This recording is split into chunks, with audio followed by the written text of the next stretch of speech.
So, welcome everyone to my talk about the use of universities.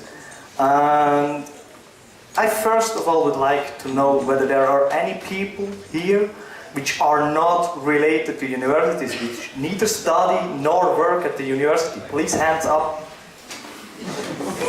Well, few of you, so maybe the few have now know that universities are very useful for explaining, for example, rainbows or the Mediterranean Sea which disappears, or female and male discrimination in movies. Are there any students here? I guess quite a bit. Please, hands up. Yeah, so you probably know why there are universities, or at least you should by the time they give you the diploma. Are there any people employed from universities? So we probably know why there are universities, because we look at our payroll at the end of the month, and they're quite important. But here I'm going to talk a bit more about more fundamental questions, why there are universities and whether they actually do, why we need them. So here we have our universities, and my pictures, any resemblation to any university here in Zurich is just because of accidents. So we have the universities, and the university mainly has two functions. Which are they? Well, a university should, point A, educate people, and point B, do science. So here we have a student, and here we have a scientist. No, here we have a scientist. And that doesn't answer the questions, why do we do that? Well, we educate people because we want them to take over these very complicated jobs in industry or wherever, to put this science into practice. And we do have scientists to answer questions. No, they should produce science. Wissen schaffen. So, how does that go? Well, if you look into the basics here of producing science, in the beginning there is always a question. And this question in science usually comes from another scientist or from the scientist themselves, and then you try to answer the question. That's how it works, and then in the end you end up producing more questions than you had in the beginning, and the game goes over and over and over and over, never stops. But scientists are not the only ones that can have questions. What about a farmer, or a businesswoman, or maybe some retired man? They all can have questions which maybe are even relevant for science, but most often these questions don't reach our scientists, because maybe they speak another language, they don't listen to each other, or there's just simply no point you can deposit your questions you have for scientists. So here comes into the game the idea of a science shop. And how does that work? Well, a science shop works very much like selling lemonade. But of course, instead of selling lemonade, you do sell science. And instead of asking for a happy face, well, you ask for a happy face, because as a taxpayer you're already paid university. And of course, instead of having your parents behind you supporting you making lemonade, you have a big university behind you supporting you with knowledge. But what made the moment?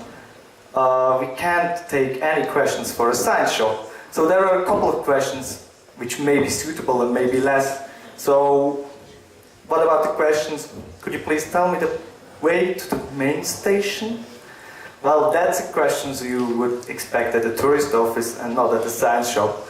It doesn't involve any research. No. What about, I would like to sell hot dogs at the main station. How much can I charge for them? Well, this question involves research, but no, it doesn't involve much. It's not complex enough. And what about the questions?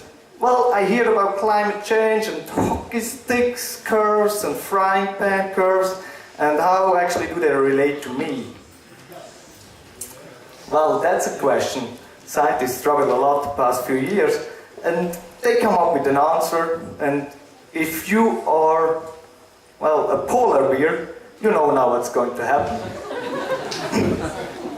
Let's think about some other questions, like, for example, I now have access to internet everywhere. Is it healthy for me to have that? On the one hand, I can go into the shop and see, well, these vitamin pills are not really healthy for me because I checked it on Wikipedia. On the other hand, you may be on the way for a very nice evening with your girlfriend and suddenly this email from your boss drops in, you have to deliver a report till tomorrow morning. That's definitely not healthy for your evening with the girlfriend. Or what about energy transformation? We're going to put on wind farms everywhere. Does it change our cultural identity if you have wind farms in the middle of a lake, or on top of Andermatt, or in the Jura, or somewhere else in the Mittelland? Is it dangerous for our culture? Well, those are the questions which are kind of messy, ill-defined. You don't really know what all you have to involve, and as in the first presentation, you have to involve a lot of different aspects of science. And that's why we need a university.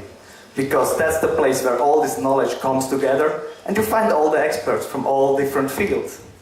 So, are universities doing that? Not really, and I can tell you why.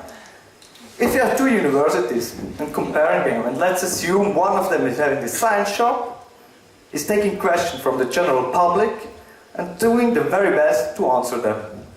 And another university is publishing a paper here and an article there and maybe a manuscript there again and some notes there. Well, by the end of the year, you look at the age index, at Shanghai rankings and all that stuff, and you've discovered that one of them did very good and another one did not so very good. And you will give the money to the one that did very good and not so much money to the other one. So, well, that would be my take-home message. If you want this system to change, and if you want to have universities actually care about societal relevance of their work, you would need to make the ones that do care about it being the good universities. So thank you a lot for attention.